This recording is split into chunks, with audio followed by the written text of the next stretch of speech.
Hello everyone, बहुत बहुत स्वागत है आपका आपके अपने चैनल मेडिफाई पे। So let's start pharmacology. In pharmacology we will today discuss a new topic which is pharmacodynamics. In pharmacodynamics, what we will going to study: how drug bind to target and effect produce. मतलब एक drug target पे जाके effect कैसे produce कर रही है, अपन ये देखेंगे. अपन बात करते हैं कि इसमें देखेंगे क्या क्या. इसमें तीन चीज़ अपन मेन बात करेंगे. सबसे पहली, टाइप्स ऑफ लिगेंड या types of drugs, types of ligand और ड्रग, पहली चीज़. दूसरी चीज़, टाइप्स ऑफ टारगेट, कि कौन कौन से टारगेट हैं, कहाँ कहाँ ड्रग बाइंड करेगा, टाइप्स ऑफ टारगेट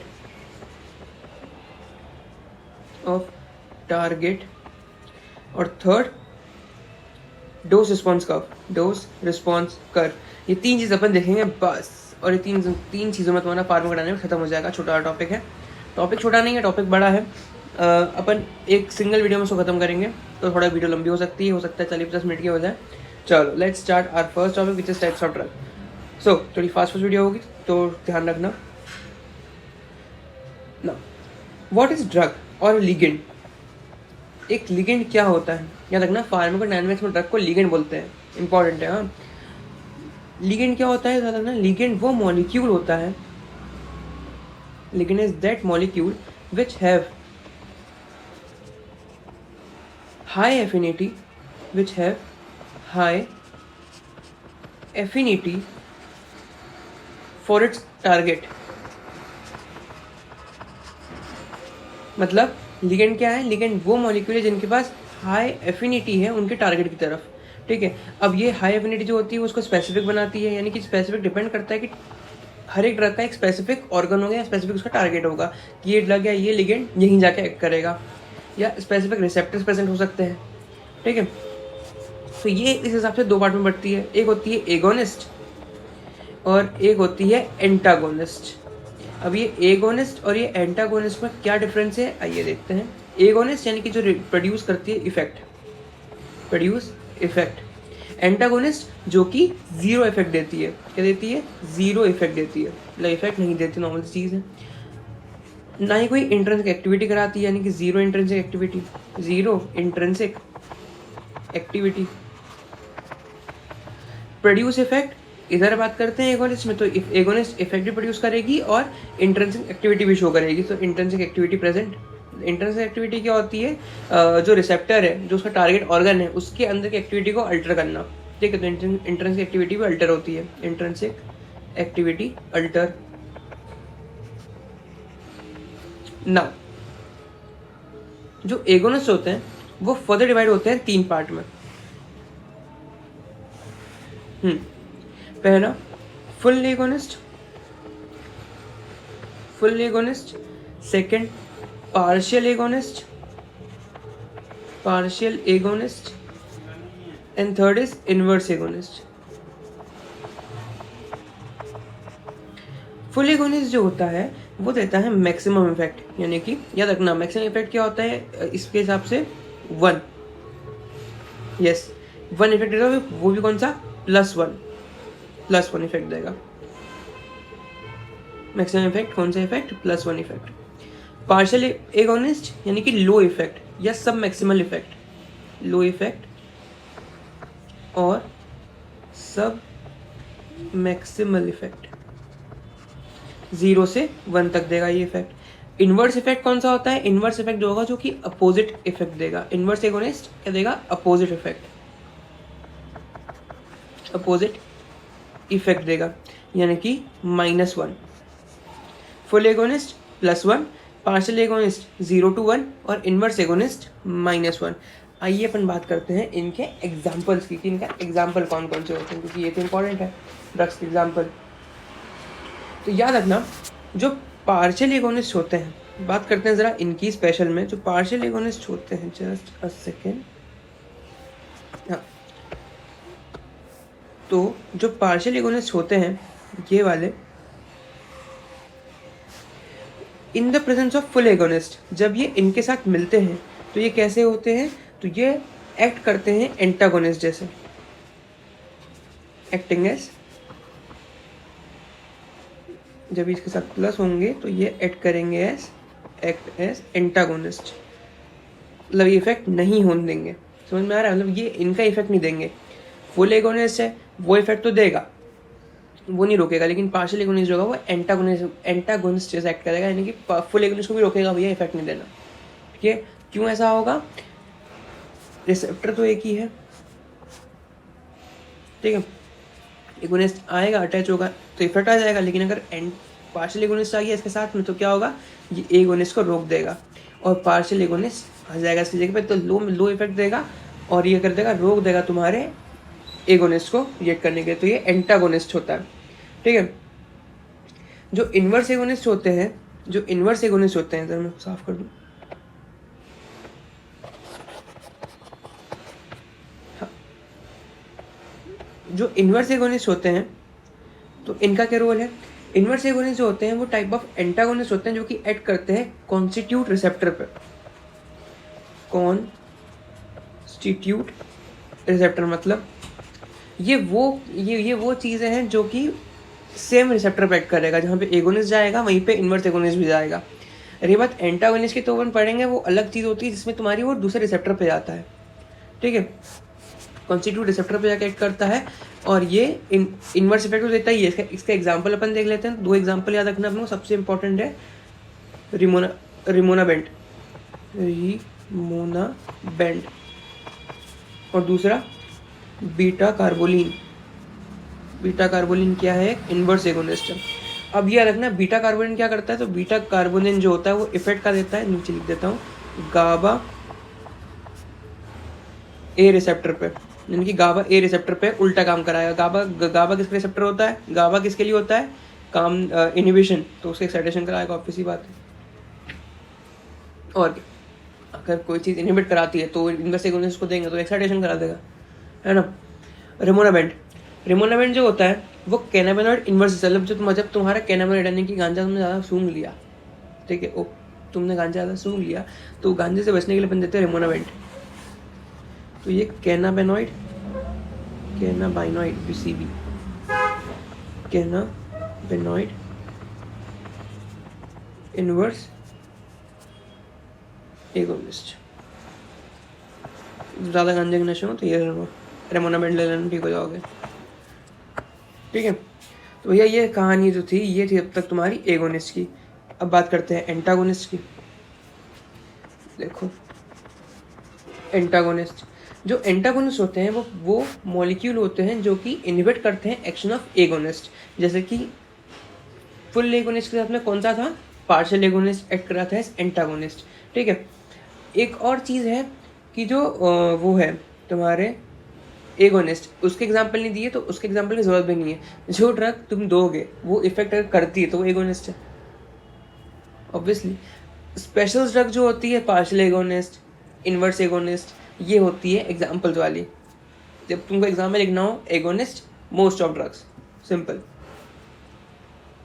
एंटागोनिस्ट की पहले 2 बात अपन लिख लेते हैं। पहली चीज़ कि ये ब्लॉकर्स होते हैं। क्या होते हैं भैया? ब्लॉकर्स होते हैं। और दूसरी चीज़, ये वो मॉलिक्यूल्स होते हैं that inhibit action of agonist, जो कि एगोनिस्ट का एक्शन इनहिबिट करते हैं। ये फर्दर 4 टाइप के होते हैं। कितने टाइप के होते हैं? 4 टाइप के होते हैं भैया, पहला, दूसरा, तीसरा और चौथा। चलो, पहला फिजिकल एंटागोनिस्ट, दूसरा chemical antagonist, third physiological antagonist and fourth pharmacological antagonist. तो बात करते हैं फिजिकल एंटागोनिस्ट की, यहीं पे बात कर लेते हैं ताकि आपके नोट्स अच्छे से बन जाए। आप सोच रहे होंगे नोट्स बना रहा हूँ तो कहीं देता तो हूँ नहीं, मैं दे रहा हूँ, काम चल रहा है। ऑनलाइन साइट बन रही है, जल्द ही वेबसाइट तैयार हो जाएगी, हम सारे नोट्स वहीं डाल देंगे, वहाँ से ले लेना। चलो सो जो फिजिकल एंटागोनिस्ट है वो बोलते हैं अपन फार्मेको काइनेटिक एंटागोनिस्ट। इनको अपन क्या बोलते हैं? Also called as pharmacokinetic antagonist. Pharmacokinetic antagonist, ठीक है, फार्मेकोकाइनेटिक एंटागोनिस्ट। हाँ, फार्मेकोकाइनेटिक एंटागोनिस्ट। ये क्या है? Physical antagonist. तो क्या है इनका स्पेशली? ये डायरेक्टली बाइंड करते हैं, directly binds two agonist. Agonist से डायरेक्टली बाइंड करते हैं। कैसे? फिजिकली बाइंड करते हैं। कैसे बाइंड करते हैं? फिजिकली बाइंड करते हैं। इसको बोलते हैं एडजॉर्ब। फिजिकली क्या होते हैं? एडजॉर्ब होते हैं। एब्जॉर्ब नहीं होते, एडजॉर्ब होते हैं।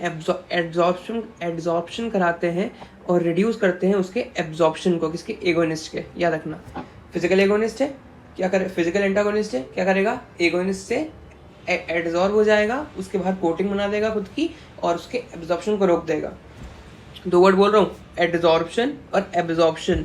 ये दोनों आपने पढ़ा है केमिस्ट्री में 11-12 की। रिवाइज करवा रहा हूँ कि एडजॉर्प्शन क्या होता है? सरफेस पे जो ऐड करने वाला होता है उसको एडजॉर्प्शन बोलते हैं, और जो अंदर खींच ले उसको एब्जॉर्प्शन बोलते हैं।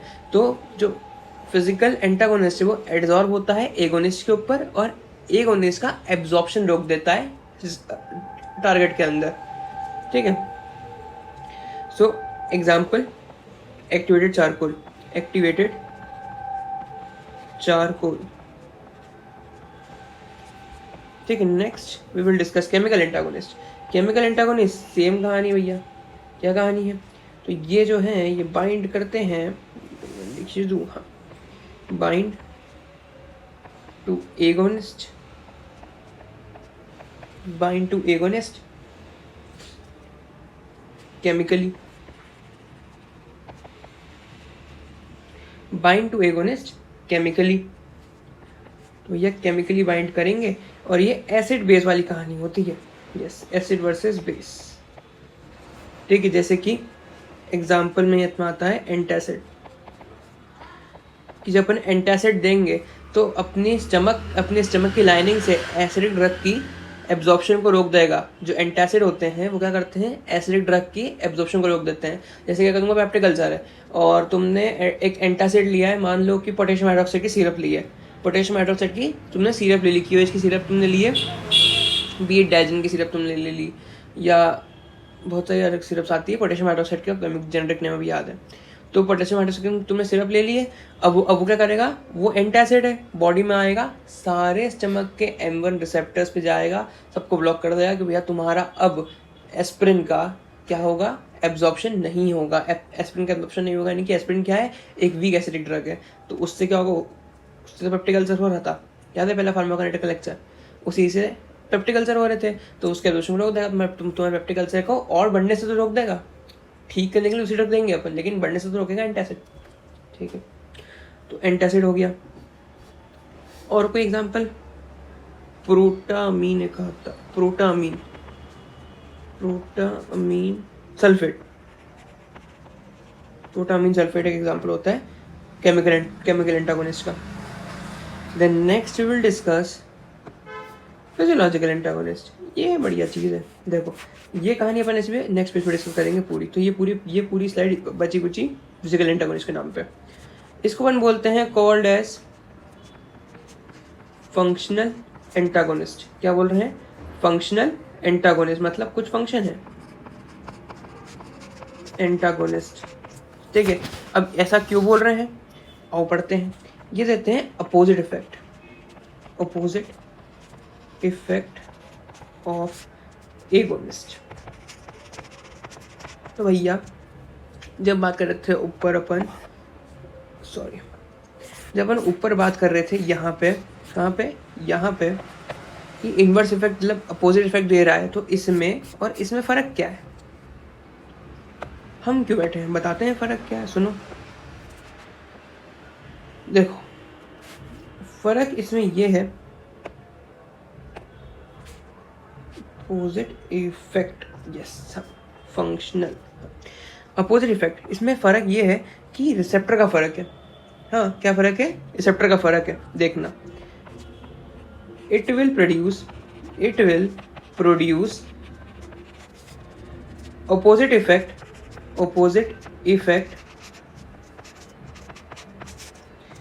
as agonist bind to different receptor। yes, ये डिफरेंट रिसेप्टर से बाइंड कर रहा है और जो इनवर्स एगोनिस्ट है वो सेम रिसेप्टर से बाइंड कर रहा है। इस वजह से इसमें ये डिफरेंस है, ठीक है, कि इसका जो बाइंडिंग है, बॉन्डिंग है, वो दूसरे रिसेप्टर से होती है रादर देन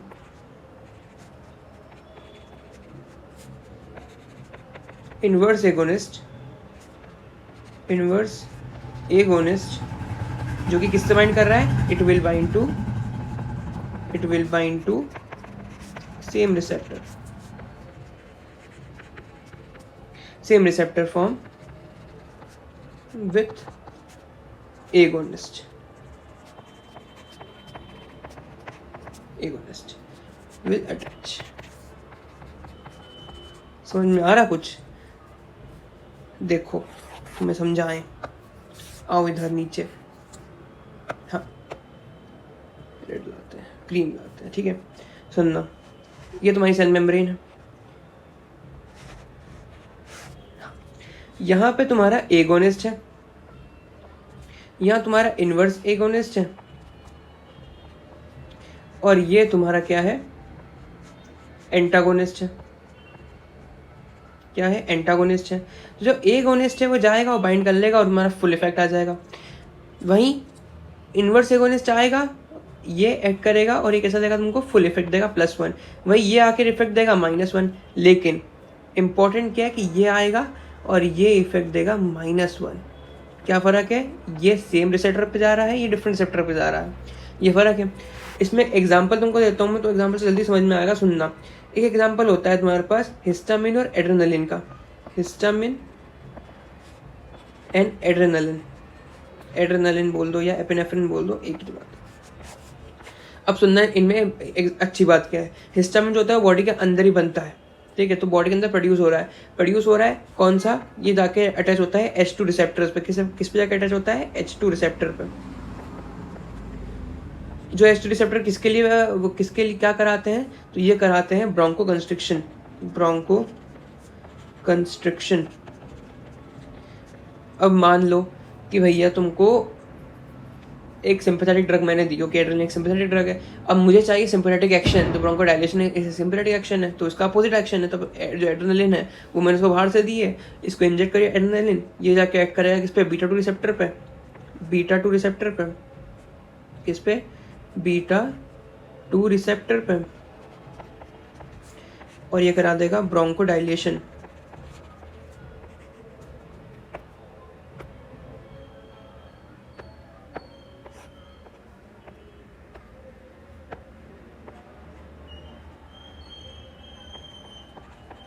ब्रोंको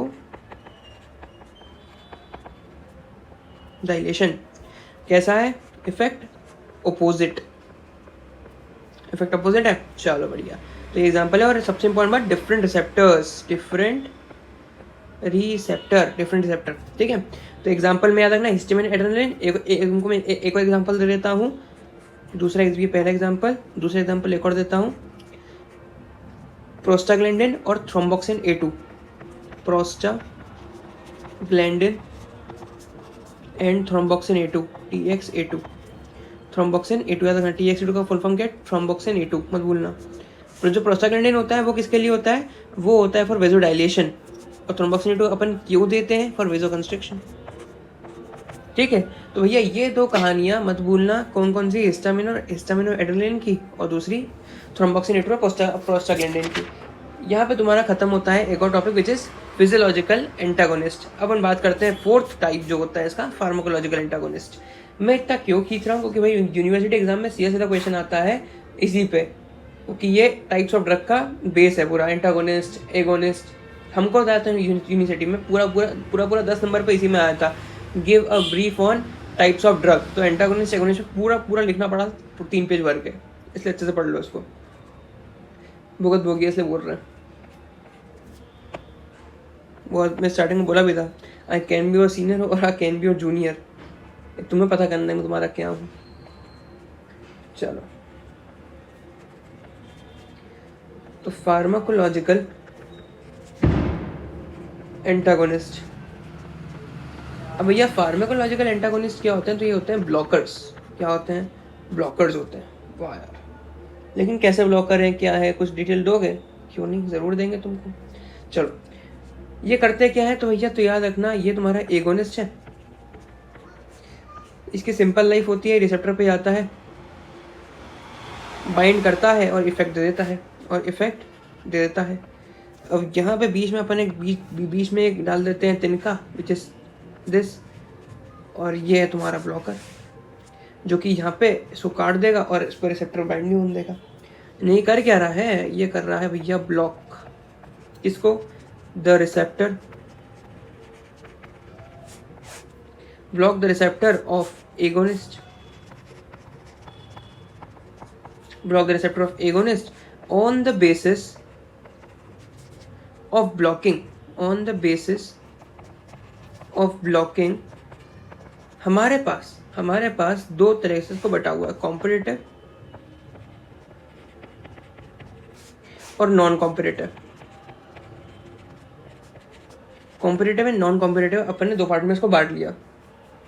जो कॉम्पिटिटिव होते हैं यानी कॉम्पिटिटिव एंटागोनिस्ट और नॉन कॉम्पिटिटिव एंटागोनिस्ट। अब सुनना कहानी क्या होती है कॉम्पिटिटिव और नॉन कॉम्पिटिटिव की, तो और डायग्राम से समझे। ये तुम्हारी जस्ट सपोज सेल मेम्ब्रेन है, ठीक है। यहाँ पे मैंने बनाया एक एगोनिस्ट, यहीं से मैंने बनाया एक एंटागोनिस्ट और यहीं से मैंने बनाया एक एंटागोनिस्ट। अब सुनना, ये जो है ये है तुम्हारी रिसेप्टर साइट। कौन सी साइट? Target site. टारगेट है जहाँ पे एगोनिस्ट को आना है, target site. And what is this? Allosteric site, allosteric site. चलो, ये है एगोनिस्ट, ये है कॉम्पिटिटिव एंटागोनिस्ट और ये है तुम्हारा नॉन कॉम्पिटिटिव एंटागोनिस्ट। एगोनिस्ट आएगा या कॉम्पिटिटिव एंटागोनिस्ट आएगा, और तो अगर कॉम्पिटिटिव एंटागोनिस्ट आता है तो वो एगोनिस्ट के बाइंडिंग को रोक देगा, तो वो यहाँ पे एगोनिस्ट होता है वो एक्ट नहीं कर पाएगा, तो ये हो गया ब्लॉकिंग, पहली चीज़। दूसरी चीज़ की एलोस्टेरिक साइड पे, कहाँ पे? एलोस्टेरिक साइड पे ये इसके लगने से ये कर देगा मॉडिफाई, किसको? इसको modify target side, modify target site. तो उससे क्या होगा? इसका शेप बिगड़ जाएगा, शेप बिगड़ने से ये बाइंड नहीं हो पाएगा, जब बाइंड नहीं हो पाएगा तो एक्शन ऐसे भी नहीं आना। सो इम्पॉर्टेंट क्या है कि रिड्यूस करता है बाइंडिंग एगोन, ये करता है reduce binding agonist, reduce binding of agonist. और ये क्या कर रहा है? Blocking of agonist binding. ये क्या कर रहा है? कॉम्पिटिटिव क्या करेगा? ब्लॉकिंग करेगा एगोनिस्ट की बाइंडिंग को। इंपॉर्टेंट है, ये ब्लॉक कर रहा है और रिड्यूस कर रहा है। इसकी इंपॉर्टेंस हमको अब समझ में आएगी जब मैं इसका डिफरेंस बताऊंगा दोनों का। सुनना अब जरा, लाओ competitive antagonist, non competitive antagonist, फटाफट लिखो। सबसे पहला ये जो है ये सेम टारगेट पे बाइंड करता है, पहली बात तो same target site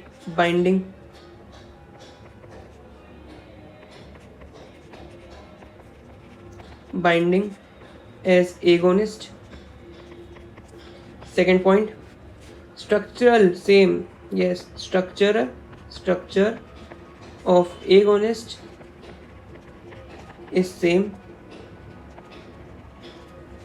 third point अब आएगा मेन। देखो ये तो नॉर्मल है, ठीक है, तुमने देख के बता दिया। नॉर्मल क्या है? Surmountable effect. अब ये सरमाउंटेबल इफेक्ट क्या है? अब इसको पढ़ते हैं।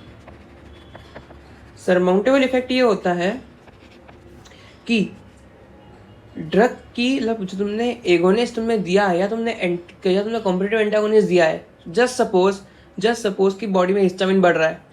क्यों बढ़ेगा? बॉडी में बेसोफिल्स बढ़ रहे हैं या मास्ट सेल बढ़ रहा है, तो मास्ट सेल बढ़ेगा तो हिस्टामिन बढ़ेगा। मान लो तुमको मास्ट सेल का ट्यूमर हो गया, just suppose, mast cell suppose functional mast cell का ट्यूमर होगा जो कि बहुत रेयर है, बहुत रेयर है। तुमको फंक्शनल मास्ट सेल का ट्यूमर हो गया जो कि एक्सेस हिस्टामिन प्रोड्यूस कर रहा है, तो वह एक्सेस क्या करेगा, जो कि एक्सेस ब्रोंको कंस्ट्रिक्शन करेगा। तो अपन उसमें अपन दे रहे हैं एड्रेनलिन या कोई भी ब्रोंको डायलेटर देंगे, कोई भी ब्रोंको डायलेटर देंगे। अपने को हिस्टामिन की बाइंडिंग को रोकना है, तो अपन कोई भी ब्रोंको डायलेटर देंगे जिसका शेप हिस्टामिन से मैच करेगा और वो उसके रिसेप्टर पे बाइंड हो जाएगा। लेकिन कितना देना पड़ेगा, अगर अपन कम देंगे तो ऑब्वियस सी बात है कि वो सरमाउंटेबल इफेक्ट के कारण जो हिस्टामिन की क्वांटिटी है वो ज़्यादा होगी और वो उसको सप्रेस कर देगी तुम्हारे कॉम्पिटिटिव एंटागोनिस्ट को और बाहर निकाल देगी रिसेप्टर से। देखो भीड़ हर काम कर सकती है, अगर एगोनिस्ट की भीड़ को बढ़ा दूंगा तो कॉम्पिटिटिव एंटागोनिस्ट जो होंगे वो बाइंड ही नहीं करेंगे टारगेट सेट से ड्यू टू डर कि उनकी भीड़ ज़्यादा है। यस, यही होता है। अगर कॉम्पिटिटिव एंटागोनिस्ट की भीड़ बढ़ा दूंगा यानी कि इसकी कंसंट्रेशन बढ़ा दूंगा तो ऑब्वियसली बात है कि एगोनिस्ट आगे जाकर बाइंड करेगा। तो ऑब्वियसली जिसको तुमको बढ़ाना है तुम उसकी कंसंट्रेशन को बढ़ा दो तो उसका इफेक्ट, तो सामने वाले का इफेक्ट कम हो जाएगा। समझ में आया कुछ? सरमाउंटेबल इफेक्ट क्या होता है? Surmountable effect is overcome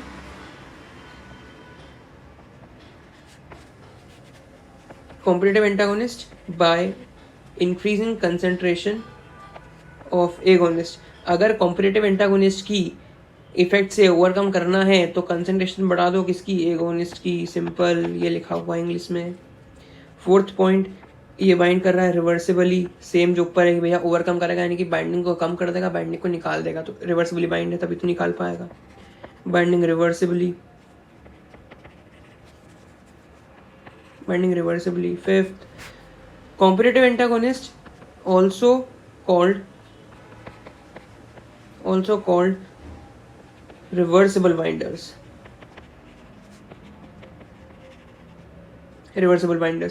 For example of competitive antagonist plus irreversible binders, ये स्पेशल हो गए। भैया एग्जाम्पल पढ़ना पड़ेगा इसका। एग्जाम्पल क्या है तो याद रखना, methotrexate,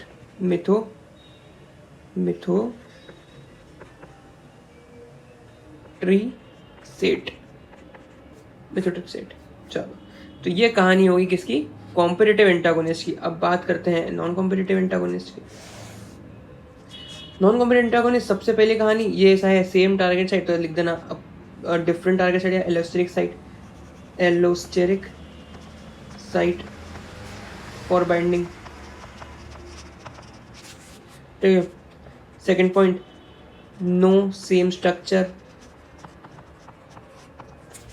third point, no surmountable effect. Simple है, नो सरमाउंटेबल इफेक्ट। ठीक है, no surmountable effect. Then fourth, bind irreversibly.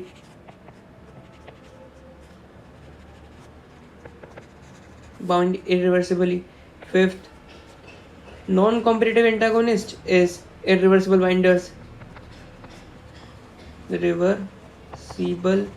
binders.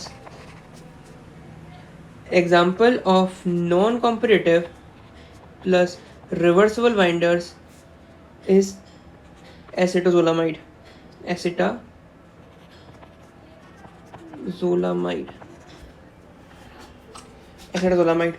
Let's start. अब इसको ध्यान में रखना। Now let's start our new topic is DRC। क्या बताना भैया? तो DRC, अब ये DRC चीज़ क्या है, आओ बात करें थोड़ी DRC पे। देखो छोटा टॉपिक है, फटाफट खत्म हो जाएगा। DRC is dose response curve. क्या है? Dose response curve. लेकिन हम पढ़ क्यों रहे हैं? पहली बात तो ये, पढ़ क्यों रहे हैं? तो मैं तुम्हें पहले एक ब्रीफ देता हूँ एंटागोनिस्ट और एगोनिस्ट के हिसाब से, चलो बाद में दूंगा, पहले समझ लो DRC होता क्या है। तो DRC होता है डोज रिस्पॉन्स कर्व, यानी कि कुछ नहीं, एक कर्व होता है, यानी कि एक ग्राफ होता है। सिंपल, किसका ग्राफ होगा? अपने इफेक्ट और डोज का। ये हो गया ब्रीफ। आओ पढ़ते हैं डीप में। तो ये होते हैं, there are many types of DRC। तो क्या सारे पढ़ने हैं? नहीं। पहला, on the basis of dose,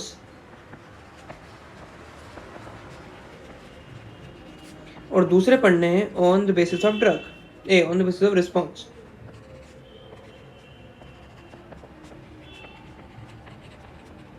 चलो, so let's start first on the basis of dose.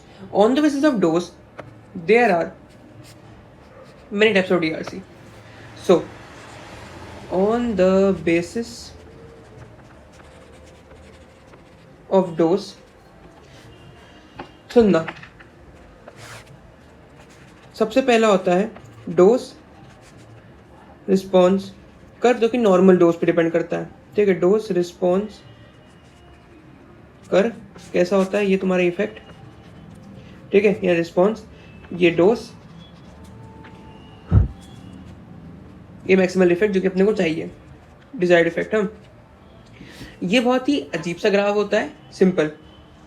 ये अब ये क्या सिग्निफाई कर रहा है ये कोई नहीं जानता, क्योंकि अपनी पढ़ते भी नहीं है। ठीक है, ये बस बुक में बना हुआ है, अपन बना रहे हैं इसको। ये क्या बता रहा है कि इस डोज पे इतना इफेक्ट आ रहा है, उसके पहले कोई इफेक्ट नहीं आ रहा है। ठीक है, क्या बता रहा है कि जो अपने लिए मैक्सिमल इफेक्ट है वो अपने को इस डोज पे मिल रहा है। जस्ट सपोज कि ये 0 से स्टार्ट हुआ और ये 10 mg है, तो 10 mg पे अपने को ये इफेक्ट मिला जो कि अपने को चाहिए। सेकेंड इज लॉग डोज, जो कि अपन पढ़ते हैं। लॉग डोज इंपॉर्टेंट होता है। ये लॉग डोज रिस्पॉन्स का भी बढ़िया होता, रिस्पॉन्स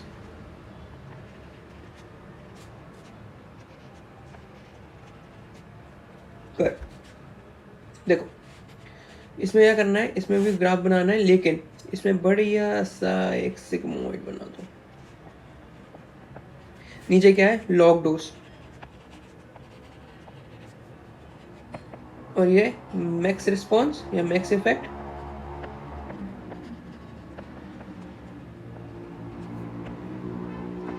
इसका मतलब क्या है, इतने लॉग डोज पे ये रिस्पॉन्स है, इतने लॉग डोज पे ये रिस्पॉन्स है, और इतने लॉग डोज पे ये रिस्पॉन्स जो कि अपने को चाहिए, भैया। तो याद रखना भैया, ये सारी कहानी है। सिग्मॉइड होता एक अलग सा होता है, तीसरा टाइप का, जिसको बोलते हैं यू शेप DRC। क्या बोलते हैं, यू शेप DRC जो होते हैं, ये कुछ ऐसा बनता है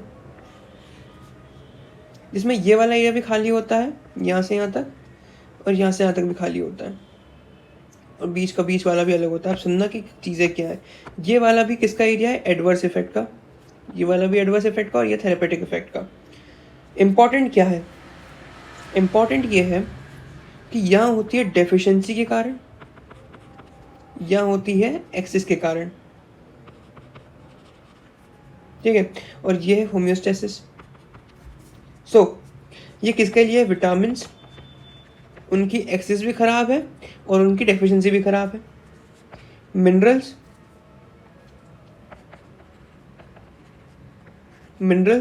और हॉर्मोन्स,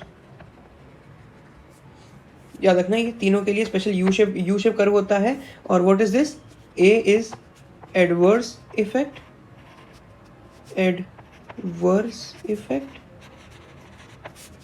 और T is therapeutic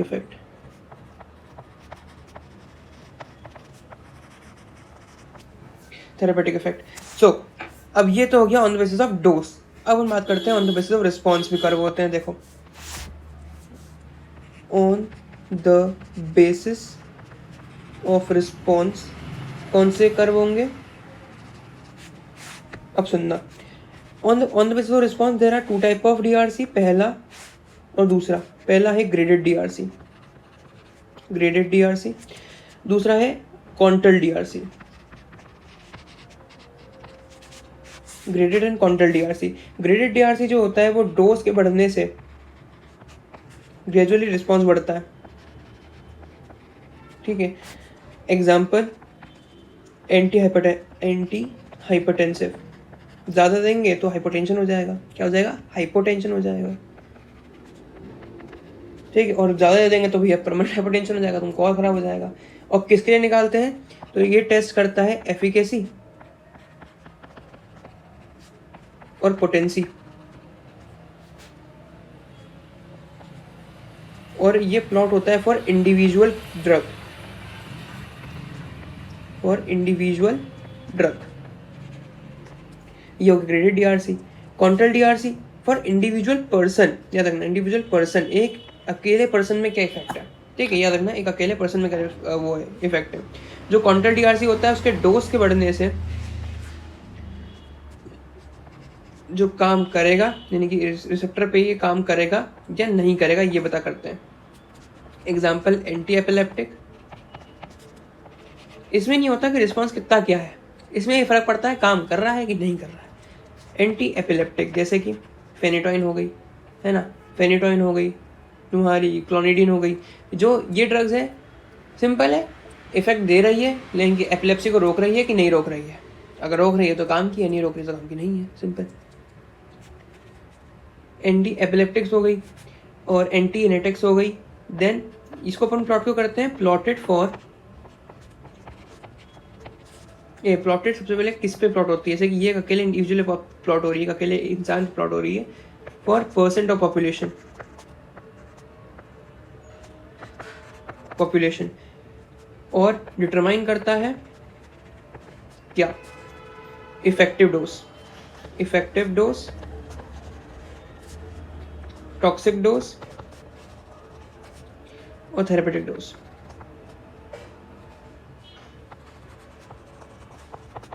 so let's start a topic which is graded DRC. बना के देखते हैं कैसा होता है graded DRC. Now graded DRC is for efficacy, है ना। अब सुनना, maximum response produce is efficient drug, वो ड्रग जो कि मैक्सिमम रिस्पॉन्स करते हैं वो तुम्हारी एफिकेंट या एफिशिएंट ड्रग है। मैक्सिमम रिस्पॉन्स प्रोड्यूस जो करते हैं वो तुम्हारी एफिकेसी है, वी मैक्स। अब सुनना, मैं बना रहा हूँ ग्राफ, ठीक है। इसमें बनाऊंगा 3 ड्रग्स। पहली ड्रग बना रहा हूँ रेड से, ठीक है, दूसरी येलो से एंड तीसरी ग्रीन से।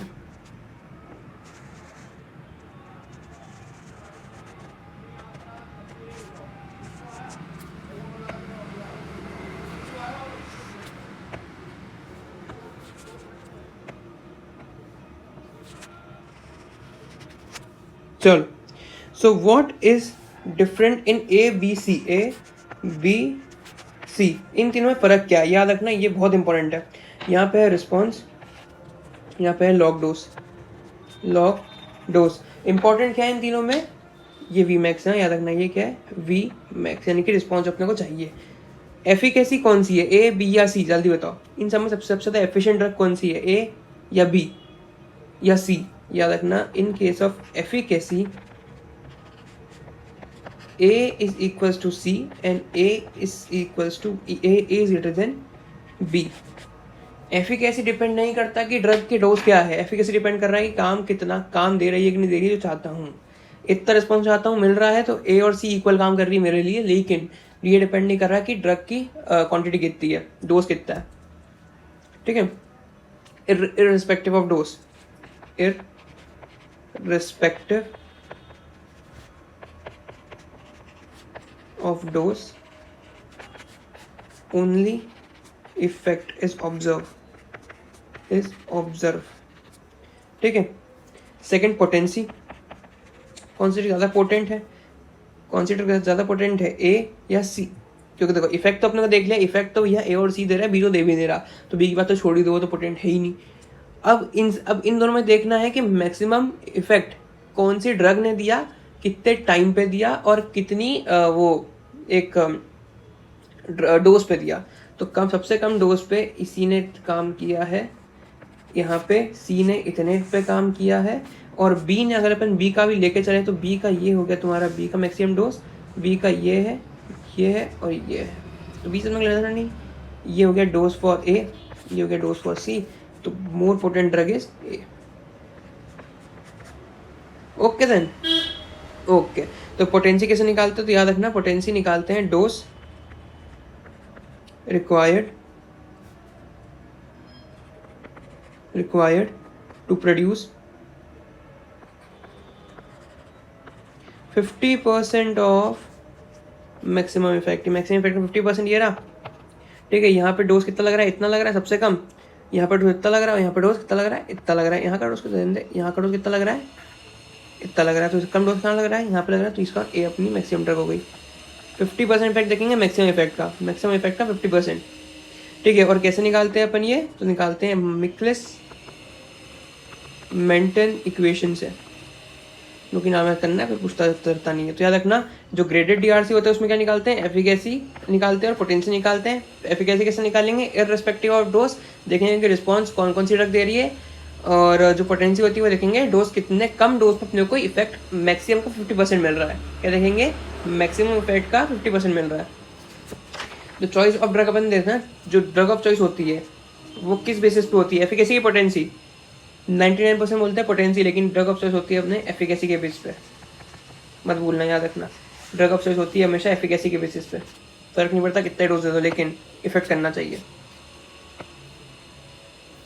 अब हम बात करते हैं कॉन्टल डीआरसी की। So what is quantal DRC. Quantal DRC जो होता है वो होता है ईडी निकालने के लिए। अब ईडी क्या होता है, इफेक्टिव डोज। इफेक्टिव डोज ये जो होता है ना, ये ऑब्जर्वेशन होती है पॉपुलेशन के बेस पर कि रिस्पॉन्स जो है वो पॉपुलेशन, मतलब इतने % पॉपुलेशन में कितना मिल रहा है। यानी कि एक मीन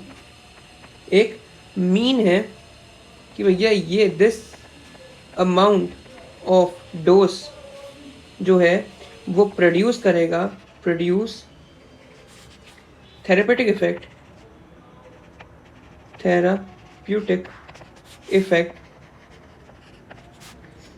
इन 50% ऑफ पॉपुलेशन,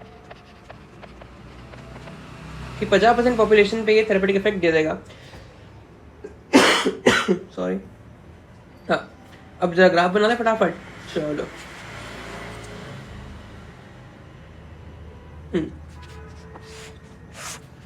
यहाँ पे क्या है, response in percentage of population. Just suppose कि अपन ने 100 लोगों पे एग्जामिन कराया, तो 100 यहाँ पे है, तो 50 कहीं यहाँ होगा, 50, ठीक है। सो ये हो गई अपनी पहली ड्रग। पहली ड्रग नहीं, ये है कि इसको दूसरे कलर से बना।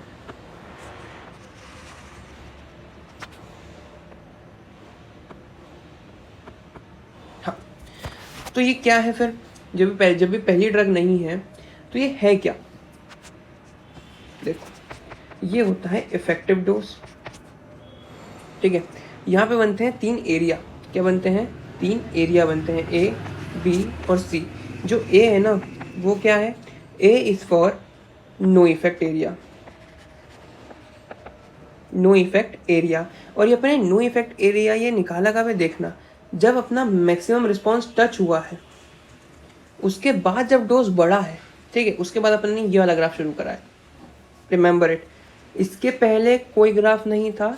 जैसे ही अपनी एक ही ड्रग का मैक्सिमम इफेक्ट टच हुआ, अपन ने वहीं से नया ग्राफ शुरू किया है, ठीक है। अलग अलग ड्रग नहीं है, ड्रग एक ही है, डोज अलग अलग है। ये नीचे डोज है, वो भी कौन से, लॉग डोज, ठीक है। लॉग पता ना क्या होता है, लॉग अंदर x की वैल्यू रखेंगे, log 1 0 होता है, log 10 1 होता है, log 100 2 होता है, तो पता है ना, ठीक है। चलो, जो नो इफेक्ट ए जो होता है वो नो इफेक्ट का होता है। बी किसके लिए होता है, B is for therapeutic effect, therapeutic effect,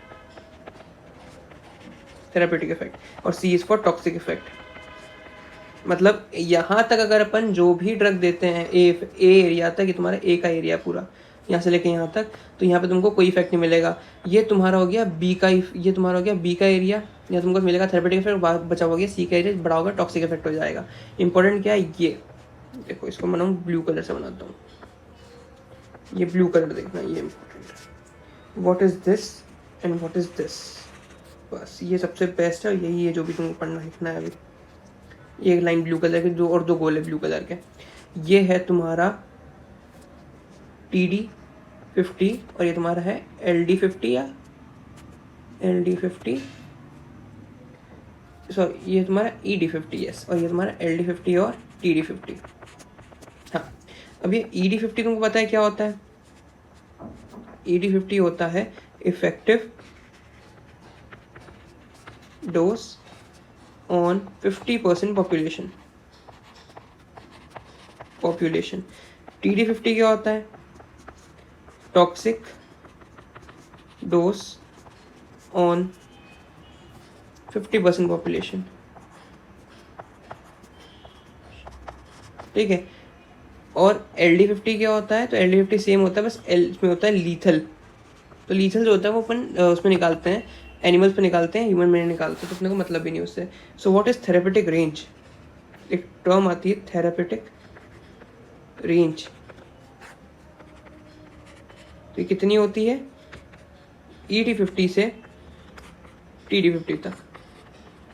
obvious सी बात है, जहाँ से इफेक्ट है और जहाँ तक इफेक्ट है वहाँ तक तुम्हारा होगा ED50 TD50, तो वो तुम्हारी थेरेपेटिक रेंज आ गई। थेरेपेटिक इंडेक्स क्या होता है? तो थेरेपेटिक इंडेक्स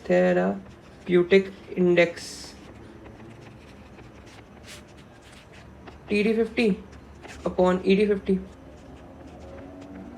थेरेपेटिक इंडेक्स आ गई। याद रखना, इट इज अ रेशियो, तो इट इज अ रेशियो तो no unit, it is a ratio तो नो यूनिट, पहली चीज। सेकेंडली, थेरेपेटिक इंडेक्स जो होती है, therapeutic index is indicate safety margin of drug. Therapeutic index indicate और characterise indicate safety margin of drug, ठीक है। थर्ड पॉइंट, नैरो और लेस थेरेपेटिक इंडेक्स जो होती है वो लो सेफ्टी ड्रग होती है। जिन ड्रग्स विच हैव नैरो और लो सेफ्टी मार्जिन